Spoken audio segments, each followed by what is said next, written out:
Olá, pessoal, tudo bem? Professora Patrícia. Vim conversar com vocês mais uma vez para explicar mais algumas coisas também, que talvez não tenha ficado muito bem entendida no áudio acima, na apresentação que eu fiz da disciplina. Então, nosso horário ficou estabelecido que será sempre às quartas-feiras e excepcionalmente às quintas, caso seja necessário para uma live ou para trocar ideia remotamente. Coloquei alguns vídeos e preparei um material didático para que vocês não precisem ficar ali ligados esperando o meu contato. Então, eu vou ficar disponível para tirar dúvidas e vou deixar que vocês aprendam a trabalhar assim também remotamente. Eu sei que alguns aprendem, as pessoas aprendem de diferente forma.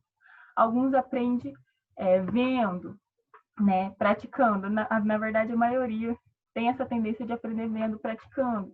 Mas nem sempre vai ser possível quando a gente faz remotamente, vai depender muito do esforço de vocês. Então, como que eu posso trabalhar, como que eu posso ajudar vocês? Fiz o material didático, porque alguns aprendem melhor lendo, outros aprendem ouvindo, e outros aprendem vendo. Então, por isso que eu coloquei os vídeos, que nem sempre serão meus, né? Eu coloquei como construções rurais, muito pouco ligado à agronomia, né? Eu acredito que poucos de vocês vão ser pedreiros ou projetistas, né? Mesmo que sejam depois, estou à disposição, vocês podem me pedir ajuda. Mas por isso que eu não quero me aprofundar tanto e deixar para vocês aprenderem mesmo. E por isso que eu fiz essa apostila também, né? Um compilado de vários trabalhos de outros professores, né? De autores de livros e trabalhos de internet. Fiz um compilado para enviar para vocês, dividi ele em partes e coloquei exercícios de fixação. Então, vou fazer dessa forma, um trabalho didático, fazendo ele aqui na correria, porque não sei se vocês sabem, é a minha primeira experiência, vocês são minha primeira experiência com aulas, com ser professora, então pode ser que não seja perfeito num primeiro momento, pode ser que falte conteúdo, às vezes falte algum conhecimento, mas nada impede de que a gente aprenda também junto, tanto quanto aprender e ensinar, né? Claro que vocês também terão um momento de vocês me ensinar, quanto aprender a ter essa didática. Então, eu preciso também de vocês. Exercícios de fixação. Toda unidade vai ter um exercício lá, umas perguntinhas, para ver se vocês fixaram conteúdo. Então, para vocês praticarem. É um modo que eu encontrei para que vocês pratiquem. Professora, a senhora vai cobrar essas perguntas? Eu vou escolher uma pergunta ou duas perguntas ali por unidade, por capítulo, né? Então, façam para vocês aprenderem, para vocês estudarem. Alguma daquelas perguntas vão cair. Claro que eu não vou colocar todas, porque seriam muitas, mas algumas eu vou pegar. E eu preciso que vocês pratiquem também, que vocês aprendam. Eu não sei se todos vocês estão fazendo as 3 disciplinas que são obrigatórias, que são o máximo, né? Ou se estão fazendo uma ou duas, mas que vocês realmente peguem o conceito de todas elas, né? Então, eu estou dando o meu possível para poder ajudar vocês, eu quero que vocês me ajudem também. Então, dessa apostila, materiais de construções, vou passar para vocês a introdução e aí depois vou passar alguns vídeos, né, falando de cada capítulo e vou ficar disponível aqui para tirar as dúvidas. Se tiver algum, professora, a senhora errou aqui, esse conceito aqui eu não entendi. Então, vamos trabalhando junto aí para vocês terem esse conhecimento, para terem esse aprendizado. Deixa eu abrir aqui o conteúdo, compartilhar com vocês.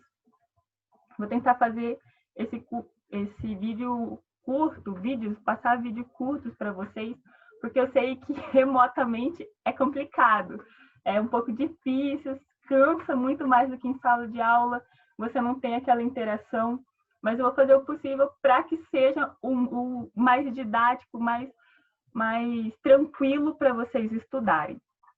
Então, a apostila de materiais de construções, o que é? Deixa eu tirar aqui. Materiais de construção. Todo e qualquer material utilizado nas construções de uma edificação, né, das instalações rurais, dos prediais, desde a locação ou infraestrutura da obra até o acabamento. E como que ocorreu a evolução desses materiais de construção? Então, desde a Idade da Pedra, Idade do Bronze, o homem tem procurado se proteger, se abrigar, né? E como que se iniciou isso? Olha ali, tenda feita de ossos de mamute, abrigo de galhos e folhas, cavernas, tenda de pele. Então, inicialmente, era bem primitivo, era do jeito que estava ali, do jeito que eles encontravam, eles davam um jeito para poderem se abrigarem, né? Se protegerem dos animais, se protegerem do ambiente. Então, essa proteção que fez com que os homens construíssem, né? Estivessem ligados à construção, a ser construtores. E aí, claro que aqui não é a Idade da Pedra Lascada e da Polida, que é exemplos, né? Imagina, não sei se naquela época eles faziam casos assim tão bacanas, ó. Mas eles aprenderam na Idade da Pedra Lascada e da Pedra Polida a cortar a madeira, a moldar a argila, a lá, lapidar a pedra. Olha que lindo. Ali, provavelmente não tem conjuntos cimentantes ali, aglomerantes ali, ligados. É tudo montado, né? E ali você vê que se encaixa. Então, é aquele instinto construtor mesmo do homem. 2500 antes de Cristo é o princípio do concreto surgindo. Como é que era feito ali, ó? Como os egípcios, como é que eles fizeram essas pirâmides? Olha lá, resistindo até os tempos atuais. Então, o que é o concreto? Vou falar mais para frente, vou passar os vídeos mais para frente, está escrito ali também na apostila. É um aglomerante, que pode ser cal, argila, cimento, nesse caso ali era argila, né? Com um aglomerado, que pode ser areia, que é o mais comum, aglomerado miúdo, areia, e aglomerado graúdo, que são as pedras, as britas, né? E essa mistura, junto com a água, fazia o quê? Materiais resistentes e de fácil moldagem. Em 2500 a.C., eles já conseguiam ver essas técnicas, observar que isso daí era resistente. Tanto que até hoje você ainda pode ver pirâmides, né? Tá aí os aspectos a se analisar dentro de materiais de construções. Então, as condições técnicas, né?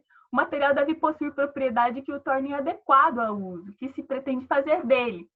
Precisa ser resistente, durável, né? Então, a condição técnica é que ele tenha essa resistência e que seja durável, que seja fácil de trabalhar, que tenha higiene e segurança. E as condições econômicas? O material deve satisfazer as necessidades de sua aplicação com um custo reduzido de aquisição, aplicação e de manutenção, porque não adianta você fazer lá e abandonar, vai deteriorar. Então, você precisa fazer essa manutenção. E é interessante que essa manutenção também seja econômica, né? Que seja durável, né? Que resista ao tempo, porque isso sim vai ser econômico para quem for construir. E, claro, condições estéticas. Então, deve proporcionar uma aparência agradável e conforto ao ambiente onde for aplicado. Olha lá, quem que não ia querer morar numa fazenda assim, né? Super estético, bonito, fica confortável de se viver ali, porque tem uma estética agradável. Então, é interessante que seja estético visualmente, sim, que traga conforto. E a classificação dos materiais? Quanto à origem, eles podem ser naturais, que é do jeito que se encontra na natureza, artificiais, que precisam ali de algum processo de industrialização, a queima, a fusão, etc., o fogo, e pode ser combinados. Então, o que é ali? Um concreto armado. Então, é uma combinação de agregados com aglomerantes, né? Por exemplo, o cimento é artificial, você não encontra ele ali na natureza, você tem que transformar o que é natural em cimento. E areia, então você mistura cimento, areia, pedra, aço ali, né? Que o concreto armado tem também o aço, o ferro, a transformação ali, que você também não consegue encontrar o aço ali disponível, você tem que fazer a liga, misturando tudo isso aí. Então, são os de origem combinados. E quanto à função, materiais de vedação, que ele não tem função estrutural. Ele serve para isolar e fechar os ambientes. Por exemplo, paredes, né? Você vai vedar, isolar um ambiente e outro. Vidros, isopor. Então, nos Estados Unidos é comum, né? Não sei se vocês assistem filme, a pessoa dá um soco na parede, a parede atravessa. Tem paredes de isopor lá, então serve para isolar. Materiais de proteção são utilizados para proteger e aumentar a durabilidade e a vida útil da edificação. Um exemplo é o verniz na madeira, né? Ela vai proteger. Tinta, você passa a tinta para quê? Para impermeabilizar aquela superfície e ela vai ser mais durável. Mas aí a gente tem que tomar um pouco cuidado com as tintas, com os impermeabilizantes. E a gente vai falar isso mais para frente, né? Se tá uma parede ali recém-feita, 30 dias, é interessante que não se pinte ainda, né? Para deixar ela secar, curar de forma adequada. Porque se você impermeabilizar, vai atrapalhar todo o processo e aí ela vai deteriorar muito mais rápido. Material com função estrutural, ou seja, de estrutura, suportam as cargas e demais esforços atuantes na estrutura. O que seria as vigas, por exemplo, né? Concreto armado, que é para estrutura, madeira, né? Algumas madeiras são para estrutura mesmo. E as propriedades gerais dos materiais, aqui são algumas, tá? Na apostila eu coloquei um pouco mais de propriedades para vocês terem esse conhecimento, que é importante. São as qualidades exteriores que caracterizam e distinguem os materiais. Então, ó, massa. É tudo que tem matéria, né? Não é a matéria, coloquei ali para vocês fixarem. Massa é a quantidade de matéria. Vocês devem estar o quê? Com 3 matérias, certeza. Então, quando você pensa em massa, é a quantidade de matéria. Volume, espaço que ocupa determinada quantidade de matéria. Então, espaço que ocupa determinada massa, né? Massa, quantidade de matéria. Massa e peso específico. É a relação entre sua massa e o seu volume, no caso de massa específica. E o peso é a quantidade, a relação do peso e seu volume. Lembrando que o peso é uma força, né? Isso aqui é só para revisar, porque com certeza em física vocês viram tudo isso aí. Eu confio em vocês e tenho certeza que vocês lembram, mas se não lembrarem, podem dar uma pesquisada ali na apostila, que está tudo bem definidinho. Dureza, resistência à deformação permanente produzida por penetração ou por riscos, oposto de duro, mole. Então, quem que risca quem? O quadro risca o giz ou o giz risca o quadro? Né? Quem que é mais duro? O quadro. Então, quem que vai ser riscado? O giz que vai se desgastar. O giz é mole, o quadro é duro. Né? Só um exemplo aí que é muito comum que as pessoas fazem, né? Dutibilidade. Então, o que é dutibilidade? Ou maleabilidade, desculpa. Não só, pessoal, não sei editar vídeos.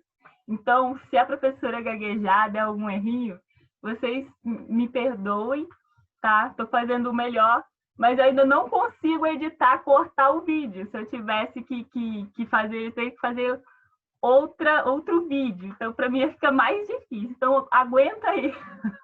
Vai ser só uns segundinhos. Então, capacidade de sofrer grandes deformações permanentes sobre tração. Tração a gente vai ver daqui a pouquinho.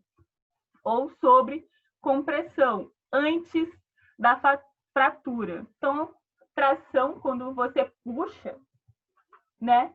Então, ele vai formar um fio. Isso daí é propriedade de metais, né? De transformarem eles em fio. E a maleabilidade, antes da compressão. A compressão, você comprimir ele ali. Antes que eles se rompam, que eles fraturem. Então, ó, fragilidade é o oposto de dutilidade. A fratura ocorre com pequenas deformações permanentes. Então, o que é a fragilidade ali? Ele fraturou, é uma deformação permanente. Então, ele é frágil. Tenacidade, capacidade de absorção de energia até a fratura. Compreende o regime elástico e plástico. Ali outra definição, que suporta grande pressão sem partice, que apresenta resistência, coesão. Então, o que é uma pessoa tenaz? É uma pessoa resistente, é uma pessoa que aguenta a pressão. Ah, não, se você se explodir, eu quebrei, tô quebrada. Não é tenaz. Para ficar mais fácil aí para vocês gravarem, entenderem.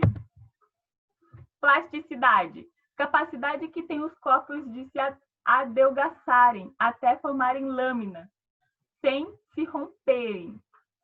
Então, o que é plástico? Eles vão formando aquelas lâminas ali. Porosidade, fácil, né? A propriedade que tem a matéria de não serem contínuas, com espaço entre as massas. Então, poros. Tem poros. Desgaste, também fácil. Perda da qualidade ou dimensões com uso contínuo. E resistência. Capacidade do material a resistir a uma força a ele aplicada. Então, a resistência do material é dada em função do seu processo de fabricação e cientistas empregam uma variedade de processos para alterar sua resistência posteriormente. Por exemplo, o ferro. O ferro é resistente? Sim, mas o aço é muito mais. Só para vocês terem ideia aí, ó. Os cientistas empregaram uma maior resistência a algo que já era resistente. E os esforços mecânicos, então, o que são? Materiais sólidos tendem a deformar, se romper, quando submetidos a solicitações mecânicas, a depender da sua resistência. Então, quais que são esses esforços? Compressão. Então, é o esforço aplicado na mesma direção e sentido contrário. O que leva ali, ó, a encurtamento, igual está representado ali. Tração, aí é o contrário, né? É o alongamento. Torção, quando ele faz, eu coloquei em vermelhinho ali a palavra principal para vocês gravarem. Torção, quando você vê torção, você vai lembrar do quê? Rotação. Flexão, ali, deformação. São esforços que provocam uma deformação na direção perpendicular. O que é perpendicular? Eu tenho uma superfície aqui, perpendicular, então ali é nesse sentido de 90 graus. E o cisalhamento é o esforço que provoca ruptura. E aqui, mostrando para vocês quais são os tópicos da apostila de materiais de construções que eu fiz para vocês. Então, o primeiro é a introdução, que é essa nossa aula aqui. O segundo é agregados ou aglomerados, aglomerantes, argamassas e concretos, materiais cerâmicos, madeira, materiais metálicos, plástico, vidro, tintas, vernizes e esmaltes. Esses três últimos, eu não destaquei tanto, porque ele não é muito falado quando você vai falar em construções rurais. Eles são considerados, eles são importantes sim, mas eles não são tão importantes quanto os outros, né? Até porque, para falar de argamassa e concreto, são conceitos mais amplos e vocês vão utilizar muito mais, né? Então, fiz de uma forma que seja simples. Espero que vocês gostem, que vocês aproveitem. Se quiser me mandar elogios ali pelo chat ou por e-mail, vamos tentar ali conversar. Podem falar, professora, não gostei dessa parte aqui. Professora, coloca mais coisa, tá muito fácil, tá muito difícil. Então, dê a opinião de vocês, tá bom? Eu desejo a todos vocês bom estudo. Estudem. Nada pode ser arrancado de vocês se vocês tiverem conhecimento, tá bom? É a única coisa que permanece com vocês para sempre. Então, sempre estudem, tá? Beijo e até a próxima.